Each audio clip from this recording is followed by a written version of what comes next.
Now the exit of the golf swing, it's pretty confusing. There are coaches talking about swinging to the right, swinging to the left, swinging straight if there is such a thing. So what's the truth? What's going to suit you? What do you need to feed to make you become a better golfer?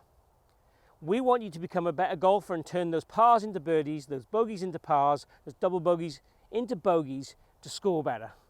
Let's hook you up with the right way to swing through the golf ball. So in a perfect world, we stand aside the golf ball. That then creates, as we turn, an arc both sides of the swing. So to be neutral, the swing would be on an arc like I'm doing here. And if I just do it one-handed, the arc finds itself much more naturally than putting two hands on it. Because then the flexibility, the way the shoulders start to move, start to affect how we would move the club in space and time.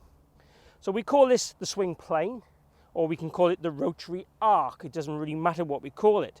But what we're looking for is this club to find itself in space and time, representatively going around the body.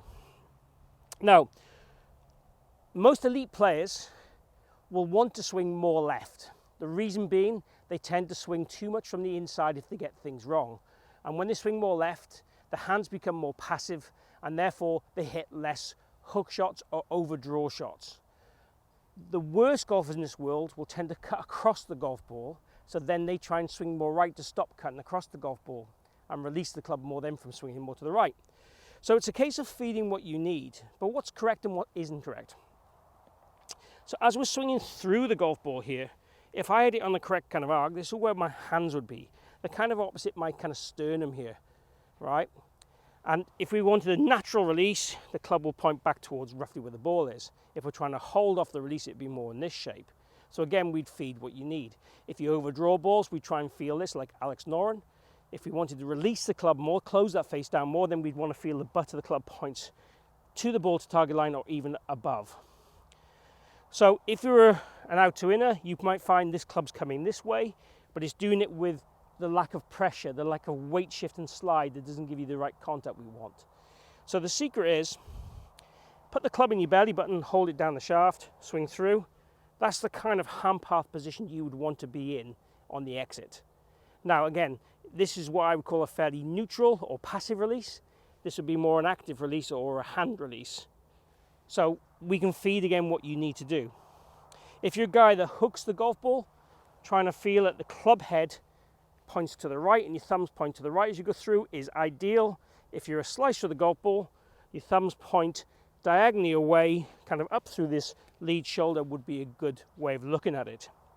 If we get a hand path that is way to the right, it'll make the hands work excessively and you'll get quite flippy through the golf ball. If you've got a hand path that worked excessively left, then the chances are you're cutting across the golf ball and you're wiping that club face across the ball a little too much, which will give you too much of a glancing blow, which in turn creates weaker shots, and you might find the strike varies quite a lot through the ball. So we're going to go through a couple of things here now to help you get that perfect arc, and then when you do this, you can say, yeah, that feels more left, that feels more right, and that's maybe what you need to feed. Otherwise, you need to look at your golf swing on video or send it to someone like me to do an online analysis, and then we can tell you what's right to do. So the first thing I want you to do is pretty much what I was just doing there. Put the golf club in your belly button, swing back, just a half swing and swing through. How does that feel? Does that feel more left? Does that feel natural? Feel more rotation? For me, it feels a tiny bit more left, and it feels a tiny bit more rotation with my torso. I know through impact my torso could be more open, and 90% of the golfers I would test, the torso needs to be more open at contact. So the rib cage needs to be more open at contact. When we do that, that makes the hand path go more left, and it makes then the release still happen, but not such a big throw with the hands that we don't want through the ball. So doing that exercise should give us a feel of how we want to move through the golf ball. Add a little bit of extension just for good measure, then try and hit a golf ball now, trying to get the hand path and the body to do what we just did there.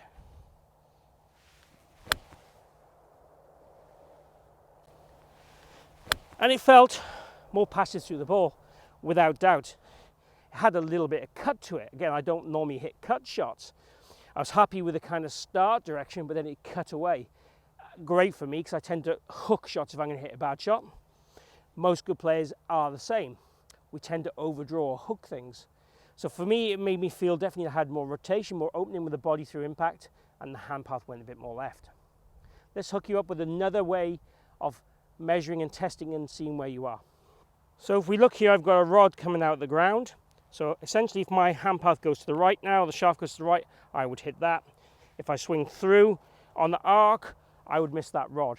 Now you can dangle a rod out of a golf bag if you want to focus more on the hands, but it will influence you. Trust me, it will influence you. What I want you to do is maybe even make some small swings initially and just get used to, okay, can I miss that rod? What's the ball flight like? What's the strike like? That one there for me, absolutely loved. Penetrating, little cut again, started straight. So for me, as a feeder to change my golf swing, that would be ideal. Now what I'm going to do now is try and put a full swing on that. Again, trying to feel them go in the same direction.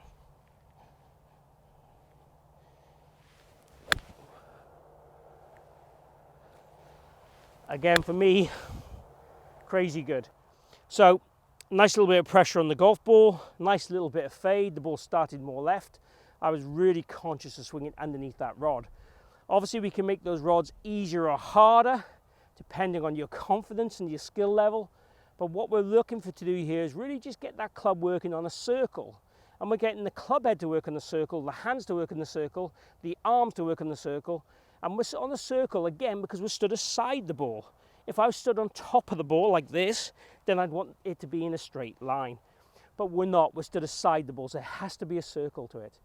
I have no problem though, however, if you're a slicer, trying to move that circle to the right more, or if you're a hooker, move that circle to the left more to get the circle to be more authentic and originally in the correct place to suit you as an individual golfer.